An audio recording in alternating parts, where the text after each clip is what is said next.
E eu quero que você abra comigo no Salmo 41. Salmo 41. E eu quero falar sobre como gente muito boa, gente do bem, gente que tem sentimentos da melhor natureza, intenções, disposições e práticas da melhor expressão, como se dizia do passado, do melhor jaez.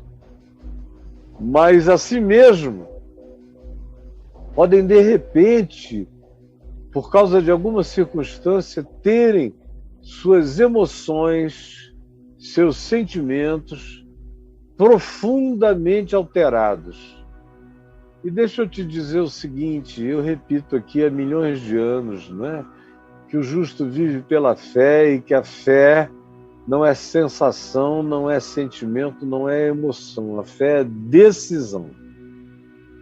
Mas quando o indivíduo não tem a fé enraizada no chão da decisão, baseada em princípios, em escolhas viscerais, que já foram trabalhadas, já foram solucionadas, já foram mais do que elaboradas, já foram concluídas dentro de nós como consciência. Enquanto a gente não tem isso, você pode fazer tudo de bom, ser uma pessoa legal pra caramba, da pesada, mas pode ser que por um atropelamento afetivo, emocional, relacional, fraterno, familiar, profissional, em qualquer que seja o âmbito do atropelamento que você sofra de pessoas em quem você confiava, em relação a quem você jamais poderia imaginar que alguma coisa de diferente, de ruim, de negativa viesse a alcançar você da parte delas, mas porque você é um cara do bem, é uma mulher do compromisso com as coisas humanamente lindas e de Deus, e agora está surpresa, está surpreso, está chocado, está frustrado, porque não era bem assim. Porque alguma coisa aconteceu, você fazia o bem, algo interrompeu esse processo, você se sentiu atropelado, e eu vou explicar por quê. Isso alterou você. Alterou, como eu tenho visto, uma quantidade enorme de pessoas que anos atrás, ou claro, anos é sempre atrás os anos, mas anos passados, ou há anos, de fato eram pessoas do bem, fazendo coisas boas, coisas legais. Aí eu fiquei um tempo sem encontrá-las. Encontrei-as outra vez e, meu Deus, elas estavam alteradas, amargas, desconfiadas, contra tudo, contra todos, do lado estranho da vida, escolhendo o lado escuro da existência. E aí eu fico perplexo de ver o que aconteceu. Quando eu vou perguntar, auscultar, saber, sempre tem um atropelamento, mágoas, frustrações, que fizeram as emoções mudarem. Não havia ainda aquela fé plantada no carnegão, transformada em consciência. O que havia era só boa emoção, bons sentimentos, e boas emoções e bons sentimentos são facilmente alteráveis na existência, fazendo com que aquele que vivia, aquela que vivia baseada nos sentimentos bons, nas emoções boas, e que recebeu os atropelamentos da existência, dos outros, do próximo, ou na família, ou entre amigos, e ficou todo machucado e frustrado e desemocionalizado para o bem, emocionalizado para o mal. esse fenômeno, essa realidade acontece o tempo todo e a gente a assiste o tempo todo e os salmos estão lotados dela. Você veja só esse Salmo 41. Ele é atribuído a Davi. E na vida de Davi houve acontecimentos desse tipo. A existência histórica de Davi é muito coerente com a produção de salmos dessa natureza.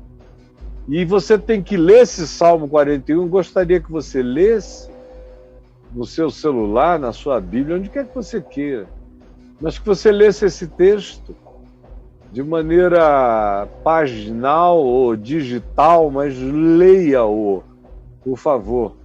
E aqui você vê algo bem coerente com as emoções de Davi, mas preste atenção. Isso aqui já é uma narrativa a posteriori. A maioria desses salmos não foram escritos enquanto a coisa estava acontecendo. Já é um resumo emocional, é uma descrição, é uma narrativa de natureza espiritual e psicológica e afetiva e emocional de como o indivíduo, como o Davi arquetípico estava vivendo essas situações. Seja o Davi histórico, seja o Davi arquetípico, não faz diferença. É como a alma humana responde. Responde a quê? A quem? Olha só, se começa dizendo bem-aventurado o que acode ao necessitado. É uma frase maravilhosa. Feliz é aquele que tem o privilégio de socorrer aos que estão em necessidade, aos quais a gente pode visitar e com a nossa ação mudar a vida dessas pessoas. Você discorda de que é um privilégio poder, na existência, nos dias da nossa vida, da nossa história, termos o bastante para as nossas necessidades e mais que bastante para socorrermos, é a palavra socorrermos, é tirar do abismo aquele que está abismado, como a gente tem visto nesses dias, a fome aumentar imensamente no Brasil. Os índices já passam de 10% de pessoas abaixo da segurança alimentar, gente com fome, criancinhas, bebês indo dormir sem ter o que mamar, sem leite para beber, sem araruta para inchar, sem nada, gritando, porque não tem comida, como eu, por exemplo, vi esses dias. É um privilégio quando a gente pode socorrer a essas pessoas. A gente pode silenciar o clamor dos bebês, o choro das mães, a angústia das avós impotentes no interior do casebre, vendo um neto gritar de fome, sem ter comida com a qual se possa alimentá-los, ou alimentar esse bebê. Imagina a angústia dessa impotência, eu não posso nem me imaginar nessa circunstância. Os gritos dos choros desses pequeninos me rasgam a alma à distância. Imagina se é um neto teu e você num ambiente a metros, totalmente impotente. Imagina o que significa quando chega alguém de fora, com o recurso, com o meio, com a comida, com o atendimento necessário para fazer cessar aquele choro e parar aquela agonia. Feliz é essa pessoa. Bem-aventurado é quem pode ser assim, quem pode fazer assim, quem pode socorrer assim. É bem-aventurado. com absoluta certeza é bem-aventurado, é feliz, carrega a bem-aventurança sobre si. Aqui se diz que a esses, o Senhor livra no dia do mal. Eu socorro o necessitado. Socorro, socorro, socorro, e o Senhor me livra no dia do meu mal. Meu Deus, eu já tive livramentos de Deus que eu soube completamente que era o retorno divino, não por nenhuma barganha, mas por causa de um princípio da lei da vida, da lei universal que ele estabeleceu para os humanos, sobretudo para os humanos, para nós que dizemos eu, que dizemos tu para ele, que dizemos ele para o nosso próximo, que temos consciência relacional, que conhecemos o amor e o ódio e a indiferença, nós que sabemos disso, quando usamos o meio da nossa vida, o recurso da nossa vida para socorrer o necessitado, o que se diz é o Senhor o livra no dia do mal. O Senhor o livra, e eu sei disso não porque o Salmo 41 diz. Eu sei disso porque no Salmo da minha vida isso está escrito, demonstrado, comprovado, manifesto, irreversivelmente, retorquivelmente manifesto. Eu sei, a partir dos salmos da minha existência, que o Senhor tem prazer em ver aquele que socorre o necessitado e que o Senhor o livra no dia em que ele experimenta o seu mal. Porque todos nós temos dias maus, que virão de maneiras justas, em razão do que a gente fez e recebe, ou virão de modos injustos, em razão, às vezes, do que a gente não fez e muitas vezes em razão do bem que a gente fez. Do bem. A prática do bem faz nascerem muitos inimigos contra nós. É chocante isso, né? A gente fica pensando que a prática do bem só ajunta pessoas que nos queiram favoravelmente, mas não é verdade. A prática do bem ajunta muita gente em torno de você se você é uma pessoa que aparenta ser frágil, impotente, incapaz, mas está fazendo bem porque tem aquela força poderosa, tenaz, que leva você a realizar isso. Mas os que olham de fora dizem que isso aí não oferece nenhum perigo político, perigo de nenhuma natureza, não é uma figura forte, carismática, jovem, qualquer outra coisa, não é. É idosa, idoso, fraco, corcunda, mal se ouve a voz, não tem dente, o sorriso é tímido. Esse aí a gente ajuda ou a gente deixa passar porque é um coitado que está fazendo bem, não oferece perigo a ninguém. Você está pensando, mas é exatamente assim.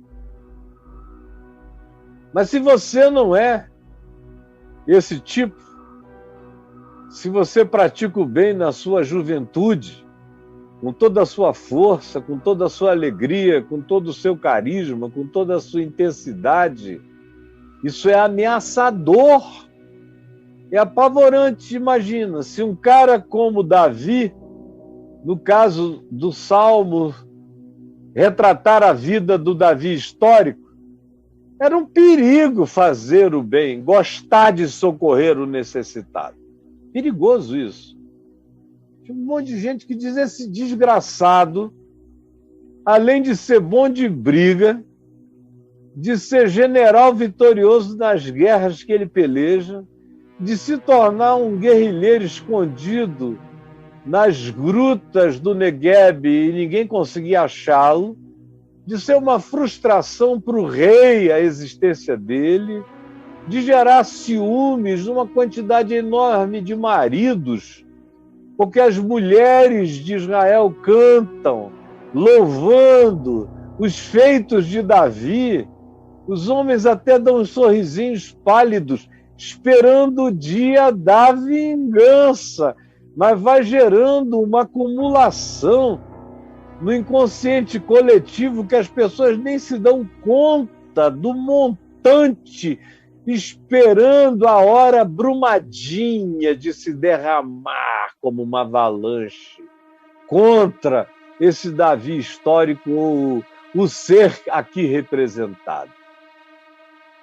Bem-aventurado o homem que acode ao necessitado, o Senhor o livra no dia do mal, o Senhor o protege e lhe preserva a vida. Falo feliz na terra, Deus o abençoa com alegria e não o entrega à discrição dos seus inimigos, não o entrega a essa atitude discricionária dos seus inimigos. Aí a gente olha e diz, meu Deus, eu vou fazer o bem para eu ter esse campo de força, esse escudo e proteção, também na linguagem antiga, esse broquel. Eu vou fazer o bem para ter a promessa dessa apólice de seguro espiritual, de Deus em meu favor. Porque ele, além disso, se você entra em estado de fraqueza, o verso 3 diz, o Senhor o assiste no leito da enfermidade, na doença, Senhor, tu lhe afofas a cama. É uma coisa maravilhosa, ele protege, ele faz esse homem feliz e ele o assiste no leito da enfermidade, ele lhe afofa a cama. Lhe afofa a cama, até na doença ele passa melhor por ela. Ele atravessa as dores, porque Deus é com ele, para protegê-lo, para fazê-lo feliz, salvando dessa ação discricionária dos seus inimigos contra ele, de fazerem maldades à vontade com esse ser humano, porque o Senhor o assiste em tudo, inclusive no leito de enfermidade, e até mesmo afofando-lhe a cama na fragilidade, na doença. Olha como prossegue. O verso 4 diz assim, Disse eu, compadece-te de mim, ó Senhor, sara a minha alma, porque pequei contra ti. Aí esse indivíduo que faz o bem, ele todavia tem o poder de pecar, não é porque ele faz o bem para muita gente, seja lá para quantas sejam, qual é o montante dessa bem-aventurança, desse socorro praticado aqui, não importa.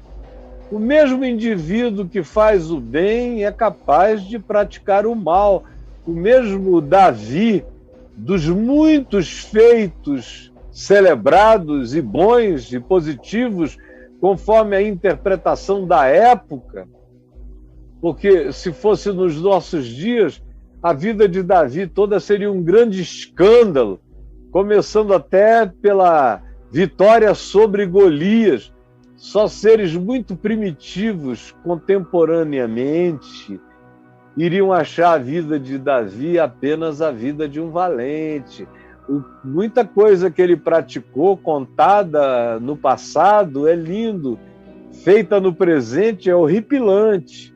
Como esse negócio de sair cortando prepúcios de filisteus, chegando com aquele monte de pinto rodando no acampamento do rei dos filisteus, lá em Gate ou em Gaza, para dizer, olha só, isso aqui é prepúcio de judeu, de israelita.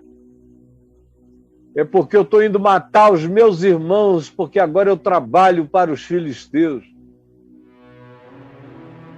Mesmo não sendo prepúcio de pinto de israelita, sendo de filisteu, do ponto de vista humano, hoje, para nós, com a evolução da consciência na civilização, é ridiculamente horripilante. Mas naquele tempo, para as leituras dos israelitas, dos hebreus, era uma coisa linda. Posteriormente, esse cara é da gente. Porque havia quase uma permissão para odiar o inimigo mesmo. Havia uma permissão tácita para o ódio, desde que o outro fosse meu antagonista. Aí, de repente, esse homem que praticava o bem na direção do seu povo, quando ele via o necessitado, ele socorria, amanhece num certo dia com certeza absoluta de ter pecado contra Deus. E a gente não é informado de que pecado seja esse, mas para ele era o bastante que essa convicção existisse. Então, ele acorda nesse dia, sabe lá o que ele fez? Se foi algo que ele fez ou se foi apenas um sentimento horroroso. Vamos supor que, em sendo Davi histórico e ele estando ainda fugindo do rei Saul, quando tem escrito esse material, imagine só, se ele desejou ardentemente matar Saul, sonhou com o ódio que ele estava matando, aquele cara que o odiava tanto, tão injusto, iníquo e perverso contra ele.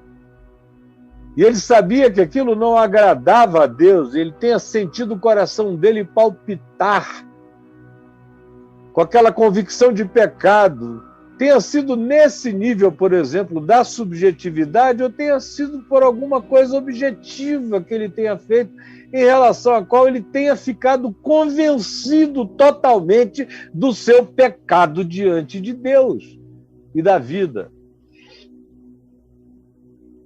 Aí ele diz isso. Ele sabe que ele se colocou num lugar de vulnerabilidade. Vulnerabilidade. A misericórdia de Deus o acudiria, mas ele se fragilizou e abriu flancos para a entrada penetrante dos seus inimigos dentro da sua própria realidade de fragilidade mais íntima. Deus é comigo, mas os meus inimigos me odeiam. E não é porque eu faça o bem que eles vão me retribuir qualquer bondade. Justamente porque eu também faço bem, é que eles me odeiam mais ainda. Querem tirar da terra um cara como eu. Senhor Deus, tem compaixão. Por favor, eu estou falando. E esse disse eu é uma prova de que esse salmo foi escrito depois da ocorrência. Ele está narrando emoções, sentimentos, confissões, orações. Por isso está dito, disse eu. Ó Deus, compadece-te de mim, sara a minha alma, porque pequei contra ti. E ele tinha convicção absoluta de que os pecados da vida adoeciam a mente, a alma, a psique, o interior. Ele é um homem primitivo, mas em relação a sentimentos, emoções, ele tinha uma sensibilidade extra-humana em muitos aspectos. Ele não dá importância para a matança que aconteça no enfrentamento justo de guerra. Mas ele sabe a diferença entre matar alguém ou muitos numa guerra e matar alguém sorrateiramente ou num duelo de prepotências ou no adultério, quando se entra na casa do próximo e se possui aquilo que é dele, ou de qualquer outra coisa, como, por exemplo, quando se constrói de maneira não verdadeira alguma coisa que cria supostamente como narrativa na mente dos outros um fato que nunca aconteceu.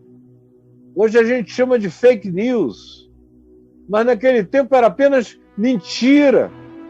O nome disso é mentira.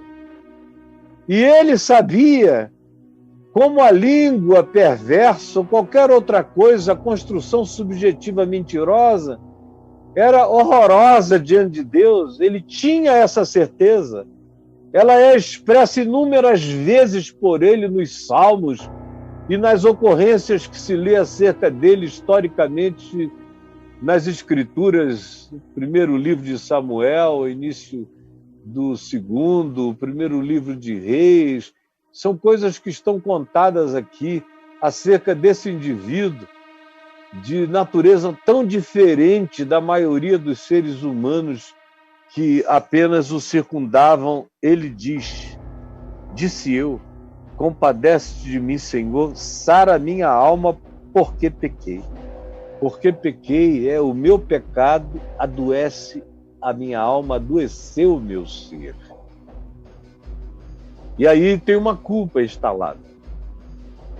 O homem bom, cheio de boas obras, que acode o necessitado, que carrega a promessa de Deus na sua vida, de que o Senhor o protege, lhe preserva a vida, faz dele um ser feliz, não o entrega à descrição dos seus inimigos, o Senhor o assiste no leito de enfermidade, lhe afofa a cama. Aí ele comete isso, que a gente não sabe exatamente o que seja. Mas é forte, é devastador para ele. E ele diz, meu Deus, eu estou...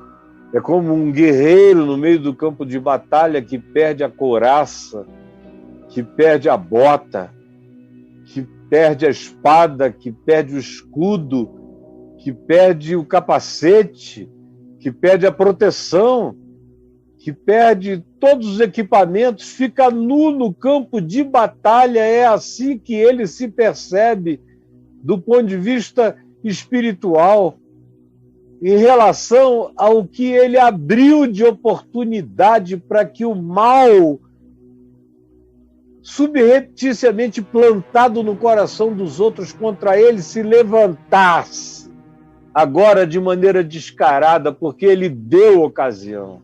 Ele deu ocasião. Eu conheço esse sentimento, não apenas fazendo exegese desse salmo. Eu conheço isto porque eu já vivi profundamente a realidade descrita por este salmo. Aí o verso 5 diz que mesmo que os inimigos não tenham sabido o que ele tenha feito, que mesmo que o que ele fez tenha ficado apenas entre ele e Deus, na subjetividade, mas se instalou uma subjetividade de culpa, culpa, culpa. Eu pequei, socorre a minha alma, compadece-te de mim, derrama graça sobre mim, me olha com compaixão, com favores imerecidos, porque eu não mereço. Eu pequei. E a minha alma está fragilizada, ferida, adoecida pela minha culpa. Me sara com a graça, com a compaixão, com a misericórdia do teu amor, porque eu pequei contra ti. Aí o verso 5 começa a apresentar os cenários que estranhamente apareceram. Se os inimigos ficaram sabendo, Aí eles vêm matando. Não tem piedade. Tudo aquilo que estava guardado, represado, todos os ciúmes, todas as invejas, todas as raivas, todas as frustrações, todas as comparações que acabaram estabelecendo a superioridade do outro sobre aquele que se comparou, produzindo os piores sentimentos dentro do coração, tudo isso eclode. Os ovos da serpente que estavam ali esperando a hora oportuna quebram e as víboras saem. Dependendo da circunstância, eu já vi milhares desses ovos quebrarem e milhares de víboras saírem, venenosíssimas. Ele diz: os meus inimigos falam mal de mim. Os meus inimigos falam mal de mim. Você sabe isso, conhece isso. No nível das suas relações, qualquer pessoa me assistindo aqui sabe.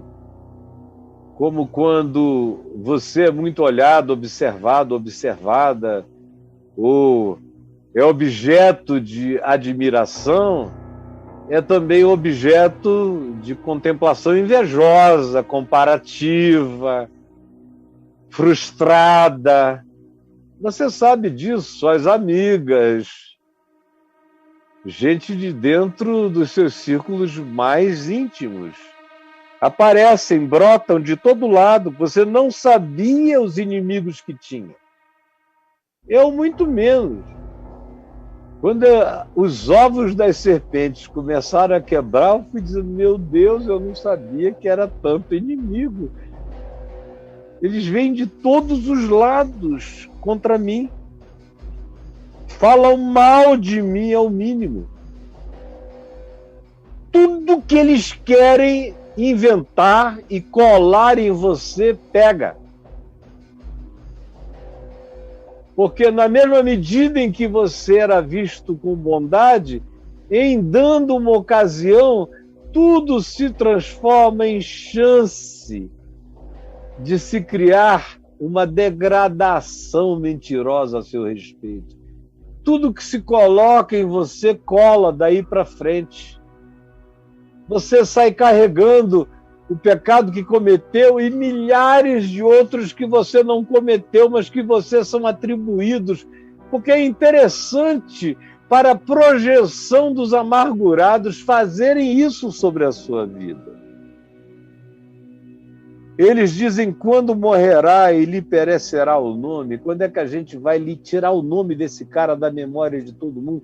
Quando é que a gente vai conseguir viver num mundo onde esse indivíduo já tenha sido esquecido, onde ele não passe de uma memória longínqua, onde ele não passe de uma fantasmagoria, aonde ele não seja ou ela não seja apenas uma miragem distante? Quando? E aí ele diz no verso 6, se algum deles me vem visitar, porque supostamente eles não são inimigos declarados, eles são amigos. Amigos que vêm te visitar para ver como é que você está. Se algum deles me vem visitar, diz coisas vãs. Parece aqueles amigos de Jó. Só coisas vãs, só idiotice, só juízos. Eles vêm carregados dessa piedade perversa. Eles são cheios dessa fraternidade maligna. São as amizades frustradas e carregadas agora de conselhos de sabedoria vencida contra a tua alma. Como diz aqui, dizem coisas vãs para mim, amontoando no coração malícias, e quando eles vão embora, é acerca do que me disseram, de como me encontraram, que eles falam. Falam. E eu sei que eu virei só um pretexto. A visita deles é apenas para eles terem pautas e pautas e pautas do que me disseram e invenções de como eu estou mal, prestes a me acabar, como um ser humano derrotado, vencido. É disso que falam. E coisas semelhantes a essas que inventam. De mim rosnam. Aqui, o Davi histórico, o arquetípico, já começa ele próprio a ser atingido pela maldade, pela malícia dos outros, e o coração dele agora já descreve, começa a descrever aqueles que chegam dissimuladamente e vão embora assim fazendo, como hienas, como bichos que rosnam. De mim rosnam. Já não é mais nem de mim falam. Vai crescendo no coração desse Davi o direito de ter raiva. De mim rosnam a uma todos os que me odeiam.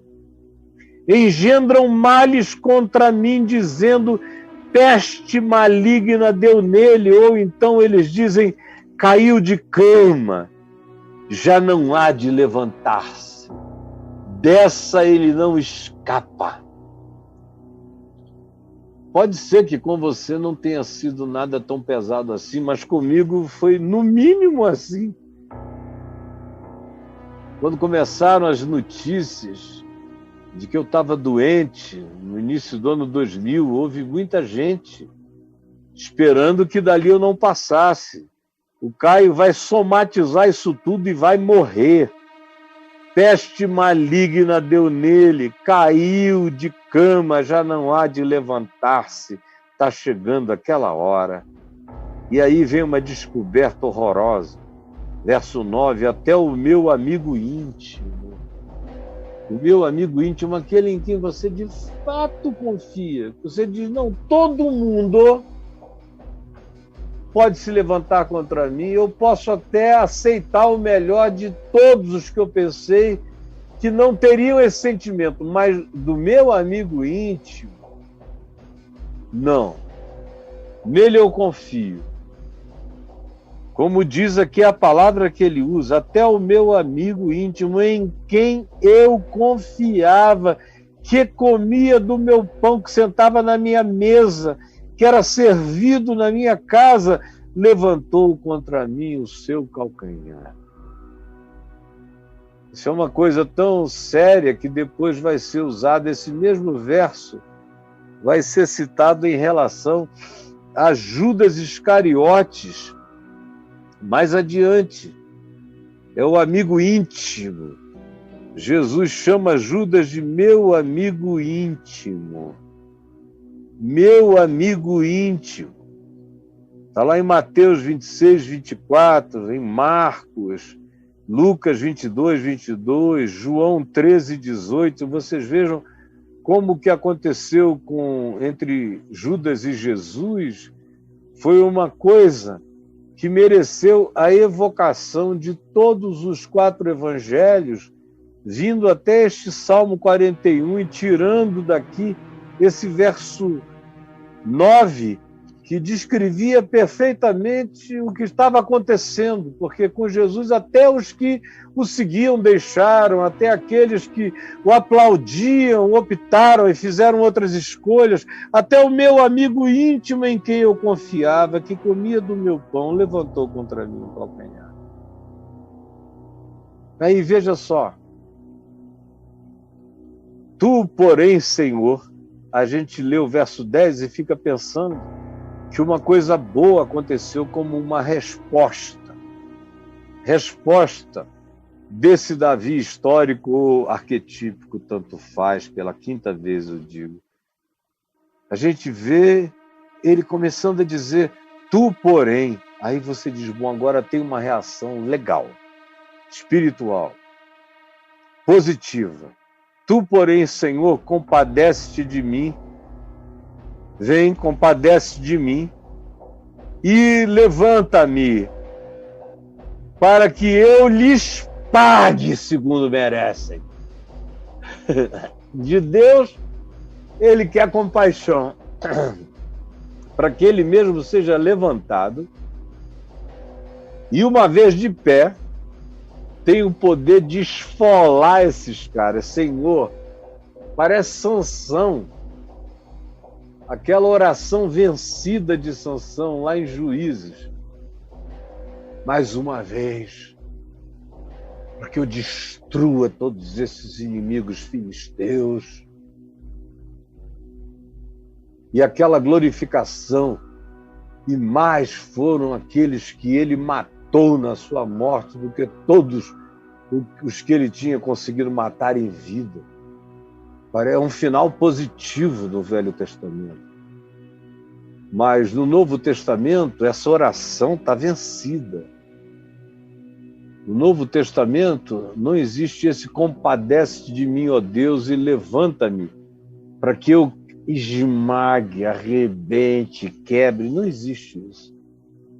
No Novo Testamento, Jesus, sendo a minha chave hermenêutica, a minha leitura é outra agora. Eu não posso mais, eu não tenho mais o direito de me tornar um ente primitivo como Davi, que viveu há 3.000 anos atrás, e fazer dessa postura de Davi uma postura para mim, que não foi a postura de Jesus. Eu sou discípulo de Jesus. Eu não sou discípulo de Davi. Davi é aquele que olha para Jesus e o chama de meu Senhor. Meu Senhor. Não é o contrário. Jesus é filho de Davi, mas Davi chama Jesus de meu Senhor.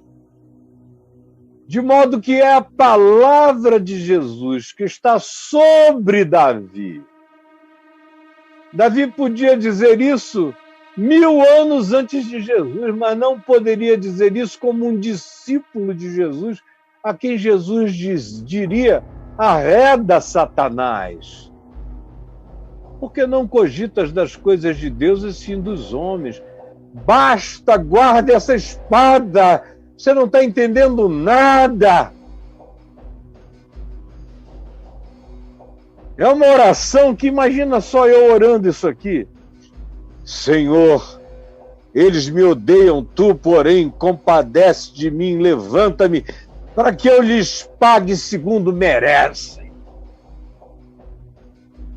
Imagina, se existe aceitabilidade para essa prática depois de Jesus, depois daquele que disse: ame o inimigo e ore por aquele que persegue você.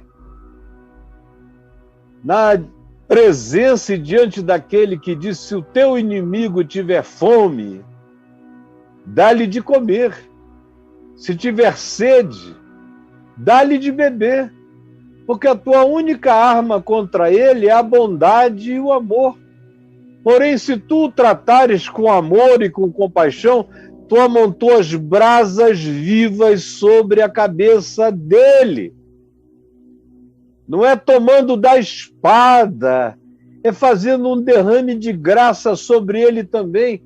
Transfere a graça que você recebeu para ele. A tua vingança é amar. A tua vingança é perdoar. A tua vingança é tratar do jeito que você gostaria que eles estivessem tratando você. Essa é a sua única vingança possível que você tem que praticar sem espírito de vingança. Mas na vitória do amor, da misericórdia, do perdão, da compaixão, de você que foi fruto da compaixão divina, que falou: Senhor, compadece de mim porque eu pequei. Sabe que pecou. E agora quer compaixão de Deus para ferir, esmagar os outros?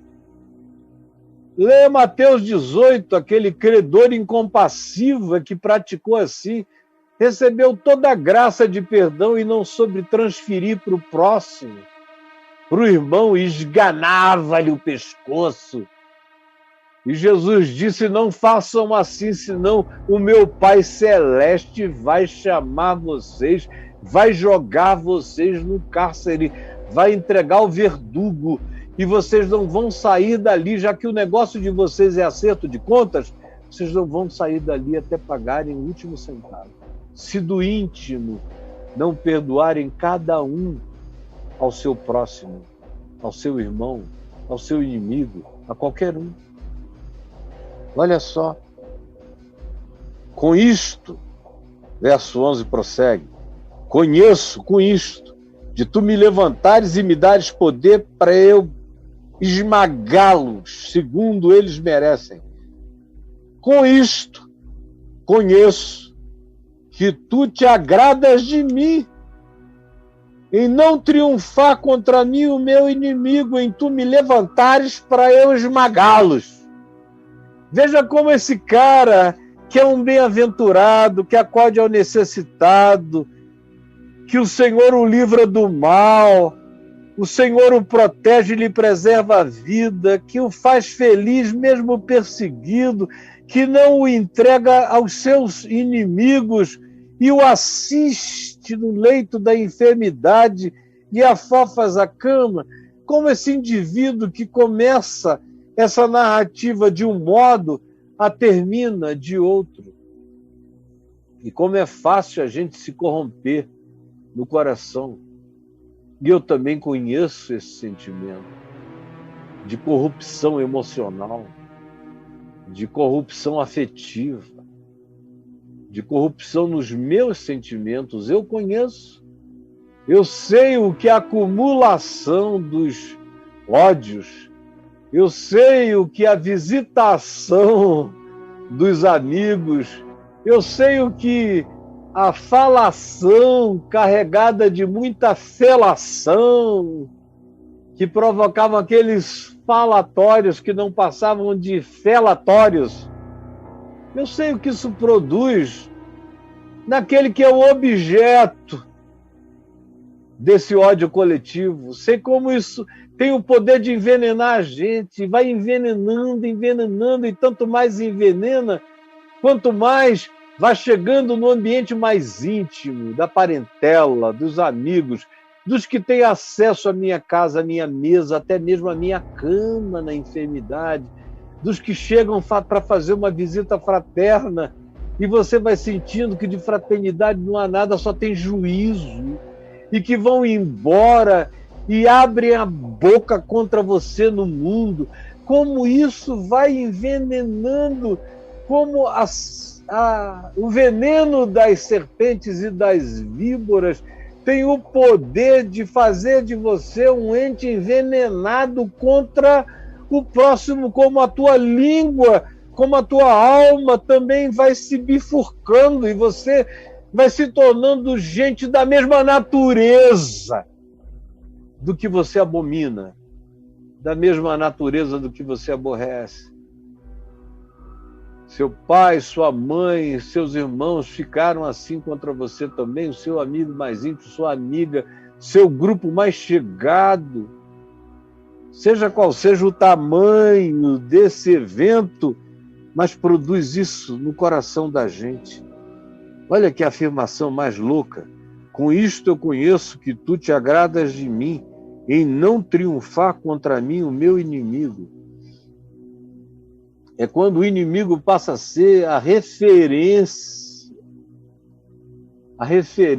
da minha vida. Tudo que eu faço, tudo que eu vivo, tudo que eu penso, tudo que eu emociono, tudo que eu sinto, tem a ver com o meu inimigo, ou com aquele que eu não gosto, ou com aquele que eu disse que fala mal de mim, ou com aqueles muitos que assim fazem. Quando eles se transformam no centro gravitacional, emocional da minha vida, dos meus pensamentos, dos meus sentimentos, quando a mera menção ao nome dessas pessoas já produz em mim um sentimento hostil, negativo, ruim. A mera menção. Falou nele, falou nela, falou neles, falou nelas. Eu já estremeço todo de raiva. Isso passa a ser condição sine qua non da minha relação com Deus. Ó Deus, eu só saberei que Tu estás comigo se Tu me levantares com poder de fazer aqueles que me tratam mal, falam mal de mim, me traem, pessoas esmagadas e desmoralizadas diante de todos. Eu conheço esse sentimento, conheço essa manifestação, sei o mal que ela pode produzir, sei como isso pode contaminar, porque eu fui contaminado em mim mesmo e tive que me livrar disso. Tive que me livrar disso. Numa escala que você não faz nem ideia, eu tive que me livrar disso. É quando o inimigo passa a ser sua questão essencial na vida.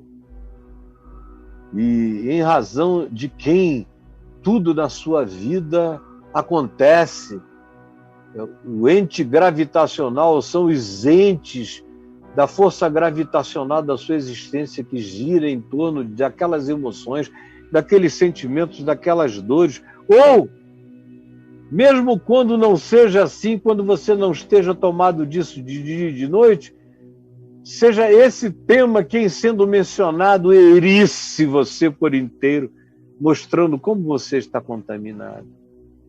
Aí no verso 12, ele diz, quanto a mim, Tu me sustens na minha integridade, porque para ele era possível ficar em estado de integridade com tanta raiva dos outros assim. E me pões à Tua presença para sempre. Jesus iria dizer a ele, Davi, vai primeiro reconciliar-te com os teus inimigos. O filho de Davi diria a Davi, a quem Davi chamava de meu Senhor, que é Jesus. Davi, antes de tu trazeres o teu salmo, a tua oração no meu altar, vai primeiro reconciliar-te com os teus inimigos, ou primeiro dobra-te diante de mim e tira do teu coração para sempre o amargor, o veneno, plantado em ti por eles, preservado por ti como valor de dignidade, de honra, de direito. Só porque não foste tu que fizeste o mal a eles, foram eles a ti, isso não te dá nenhum direito. O teu direito é amar, o teu direito é orar por eles, o teu direito é socorrê-los nas necessidades deles. O teu direito é viver livre do ódio deles, com o coração limpo, conforme eu te conheci, em estado de bem-aventurança, acudindo o necessitado, cuidando dos que precisam. Volta a quem tu eras, porque não adianta tu me bendizeres. Bendito seja o Senhor Deus de Israel de eternidade a eternidade. Amém, amém. Amém, amém, não. Davi, vai reconciliar-te. Vai reconciliar-te. Perdoa os teus inimigos, assim como eu tenho perdoado as tuas iniquidades, as tuas dívidas, os teus pecados. Perdoa. Vocês veem como Jesus, como chave hermenêutica, não me permite ler o Salmo 41 por inteiro, porque existe uma quantidade enorme de evocações que Jesus, que o Evangelho me dizem que saíram absolutamente da validade. A consciência tem que ter crescido para além de Davi, para além de Moisés, para além de todos. Eu tenho que ter a consciência do filho de Davi, para que os meus salmos sejam inteiros.